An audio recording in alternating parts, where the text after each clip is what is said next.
Hello friends, मैं हूं प्रणय और आप सभी का स्वागत है मेरे YouTube channel M for medico में। तो आज अपन देखने वाले हिस्टोलॉजी ऑफ द पैंक्रियाज। तो इसके पहले के मैंने जो लेक्चर पढ़ा आपने histology of the duodenum, histology of the liver and जितने भी आपको हिस्टोलॉजी मैंने पढ़ा वो सभी अपनी यूनिवर्सिटी के पेपर के लिए इंपॉर्टेंट है। वो जैसे मैं आपको हैंड रिटन नोट्स बना के देता हूँ, डायग्राम्स बना के देता हूँ, वैसे जाने आपको यानी ये डायग्राम्स और नोट्स आपको वैसे के वैसे पॉइंट वाइज जाने पेपर में लिख कर आना है। तो आज अपन देखने वाले हिस्टोलॉजी ऑफ द पैंक्रियाज। तो उसका सिक्रीशन कैसा रहता है, वो जो अपना एंडोक्राइन पार्ट है, कुछ एक्सोक्राइन पार्ट है, उसके alpha cell, beta cell, insulin कैसा सिक्रीट होता है, क्या होता है, उसके अपन आज डिटेल में हिस्टोलॉजी पढ़ेंगे और कैसी यूनिवर्सिटी के पेपर में लिख के आना है वो मैं आपको अच्छी तरीके से आने समझा के बताऊंगा। तो सब शुरू करते हैं अपन हिस्टोलॉजी ऑफ द पैंक्रियाज।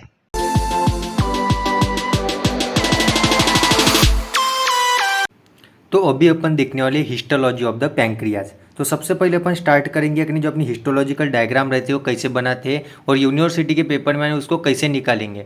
जैसे कि मैं अपने को हैंड रिटन नोट्स देता हूँ वैसे ही आपको यानी हैंड रिटन नोट्स यूनिवर्सिटी के पेपर में आने अच्छी तरीके से पॉइंट वाइज लिख कर आना पड़ेगा। तो सबसे पहले जो हिस्टोलॉजी ऑफ द पैंक्रियाज आप सभी जन डायग्राम देख रहे हो, इसके बारे में हम स्ट्रक्चर पढ़ेंगे और जो ही कंटेंट यानी हिस्टोलॉजी के डायग्राम में लिखा है वैसा आपको वहाँ पे जो थ्योरी रहती है अपनी यूनिवर्सिटी के पेपर में वहाँ पे आपको स्ट्रक्चर यानी बताना पड़ेगा और एक्सप्लेन करना पड़ेगा। तो शुरू करते हैं अपन step wise and point wise यानी कैसे क्या लिखना है और अच्छे तरीके से यानी आपको मैं समझा के बताऊँगा। तो मेरे चैनल एम फॉर मेडिको को सब्सक्राइब नहीं किया होगा तो प्लीज़ मेरे चैनल एम फॉर मेडिको को सब्सक्राइब करो और शेयर करो video towards the needed student. तो अपन शुरुआत करते हैं अभी हिस्टोलॉजी ऑफ द पैंक्रियाज।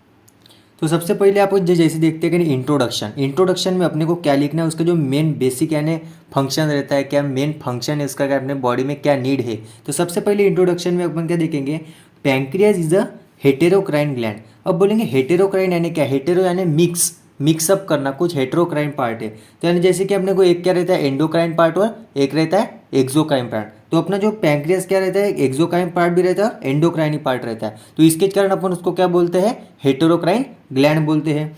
तो एक्सोक्राइन पार्ट क्या सीक्रेट करता है अपने पैंक्रियास का, एंजाइम सीक्रेट करता है। और एंडोक्राइन पार्ट क्या सीक्रेट करता है, हार्मोन सीक्रेट करता है, आप सभी को पता होगा। तो इसके कारण अपन को इसको क्या बोलते हैं, हेटेरोक्राइन ग्लैंड बोलते हैं। तो सबसे पहले अपन देखेंगे एंडोक्राइन पार्ट। तो एंडोक्राइन पार्ट में क्या है, islets of the langerhans cell are present near the blood capillaries. यानी जो अपने ब्लड कैपिलरीज है अपने पैंक्रियास के, उसके नियर में क्या प्रेजेंट है, आइलेट्स ऑफ द लंगरहैंस सेल्स यानी प्रेजेंट्स है। तो उसमें जो कौन से टाइप के है, जो आइलेट्स ऑफ लंगरहैंस कितने टाइप के सेल रहते हैं, वो 4 टाइप्स के यानी सेल रहते हैं। तो कौन से 4 टाइप है, सबसे पहले यानी अल्फा सेल प्रेजेंट रहती है, उसके बाद में बीटा सेल प्रेजेंट रहती है, उसके बाद में डेल्टा सेल प्रेजेंट रहती है एक, और एक फोर्थ रहती है पॉलीपेप्टाइड सेल, और उसको अपन क्या बोलते हैं, एप सेल बोलते हैं। तो सबसे पहले आप देखो या मैं आपको दिखाता हूँ जो आइलेट्स ऑफ द लंगरहैंस है, आप देख सकते हो यहाँ आइलेट्स ऑफ द जो अपना इसका एंडोक्राइन पार्ट है, उसके पास में ऐसे क्या ब्लड वेसल्स यानी प्रेजेंट रहेंगे अपने पैंक्रियाज में। तो इसको जो हिस्टोलॉजी में अपन देखेंगे तो इसका जो अपना आइलेट्स ऑफ द लंगरहैंस है, इसमें कितने टाइप के यानी सेल प्रेजेंट है, अल्फा सेल, बीटा सेल और डेल्टा सेल, और ये क्या पीपी सेल ऐसे यानी प्रेजेंट रहते हैं। उसके बाद में एक्सोक्राइन पार्ट में क्या रहता है, numbers of the lobules are present. इसमें क्या बोलते हैं, नंबर्स ऑफ द लोब्यूल। आप देखो यहाँ पे हिस्टोलॉजी के यानी जो डायग्राम रहती है अपने, एक लोब्यूल है, देखो आप यहाँ पे देख सकते हो लोब्यूल, तो ये एक लोब्यूल है, एक लोब्यूल है और एक लोब्यूल है, ऐसे नहीं लोब्यूल प्रेजेंट रहते हैं। वो क्या है, एक्सोक्राइन पार्ट है। तो ये एक्सोक्राइन पार्ट रहेगा वो क्या सीक्रेट करेगा, कुछ एंजाइम सीक्रेट करेगा। एंजाइम काय के लिए, अपने डाइजेशन में यानी जो स्मॉल इंटेस्टाइन में जो पैंक्रियास के डक्ट ओपन होते हैं उसमें जो एंजाइम वर्क करेंगे और अपने फूड को यानी डाइजेस्ट करेंगे।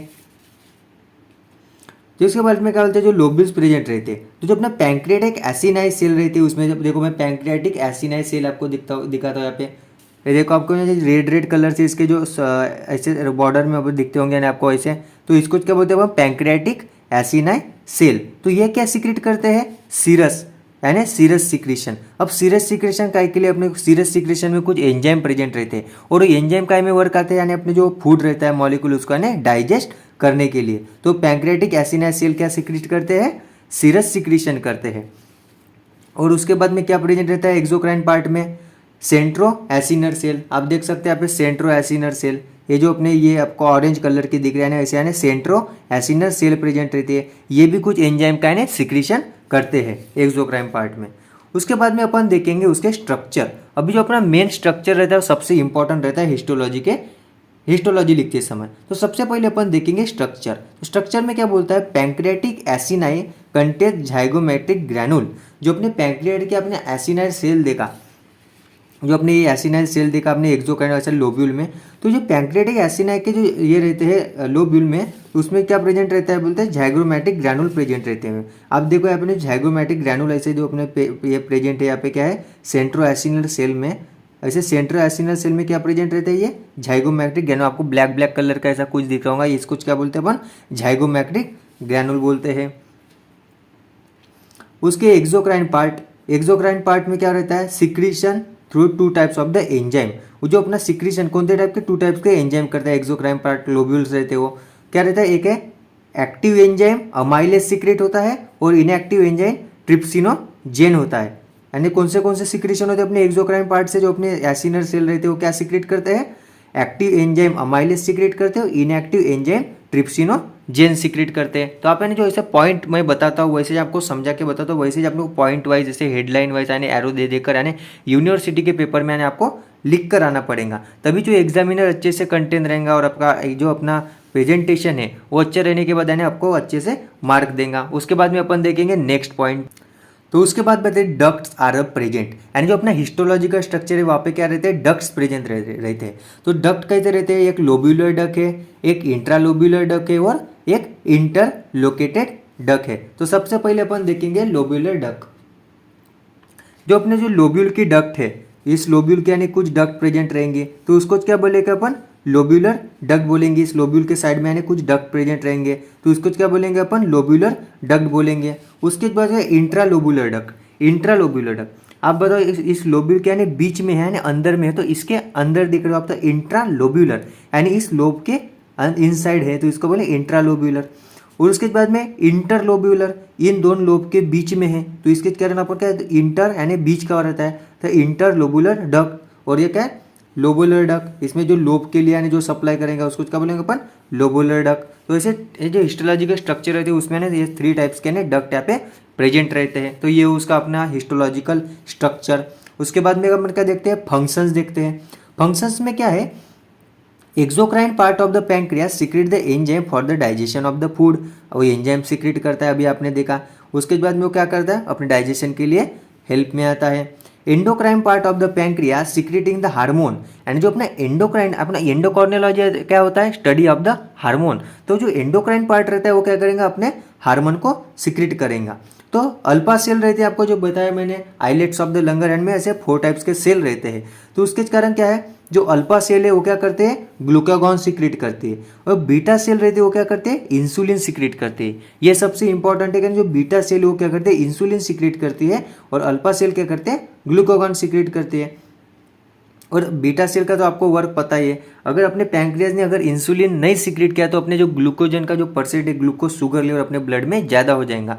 तो इंसुलिन के कारण का क्या होता है, जो अपना ग्लूकोज का मेंटेन यानी अपने बॉडी में रहता है। अगर पैंक्रियाज इंसुलिन सीक्रेट नहीं करेगा तो यानी जो ग्लूकोज का परसेंटेज है अपने बॉडी में वो इंक्रीज होगा, और अपने को डायबिटीज मेलाइटस नाम की एक यानी बीमारी हो जाएंगी। उसके बाद में डेल्टा सेल, और डेल्टा सेल का क्या सिक्रीशन है अभी तक यानी अपने को पता नहीं चला। और जो पीपी सेल रहते हैं वो क्या, पॉलीपेप्टाइड हार्मोन सीक्रेट करते हैं। ये ध्यान में रखना है, अपने जो अल्फा बीटा डेल्टा और पीपी सेल रहते हैं उसको पॉलीपेप्टाइड हार्मोन सीक्रेट करते हैं। उसके बाद में अपन क्या है, क्लिनिकल एनाटॉमी, यानी अपना लास्ट वाला पार्ट यानी क्लिनिकल एनाटॉमी। तो सबसे क्लिनिकल एनाटॉमी यानी क्या, डिसीज होंगे उसमें कुछ स्ट्रक्चर फंक्शन में कुछ डिस्टर्बेंस आया तो diabetes, not proper function of the beta cell. आपको बताया अभी डायबिटीज यानी कैसा, जो बीटा सेल यानी अच्छे से यानी प्रोड्यूस नहीं करेंगी क्या, इंसुलिन, तो उसका नॉट प्रॉपर फंक्शन होगा डायबिटीज में।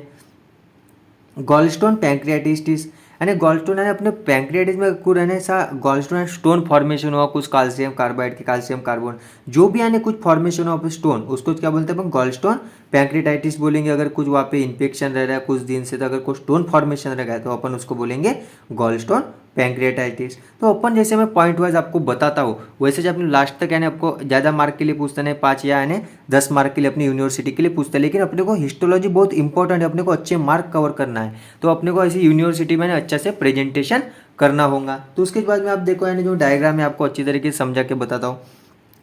आइलेट्स ऑफ द लंगरहैंड, आप ऐसा लोब्यूल निकालना, उसके बाद में ऐसे एक लोब्यूल निकाल कर, अब ये क्या है, एंडोक्राइन पार्ट है, और ये क्या है, एक्सोक्राइन पार्ट। आप सभी को आने बताया ऐसा क्या क्या रहता है, यहाँ पे मैट्रिक्स प्रेजेंट दिखाना, वहाँ पे हिस्टोलॉजिकल, यहाँ पे ऐसे सेल दिखाना।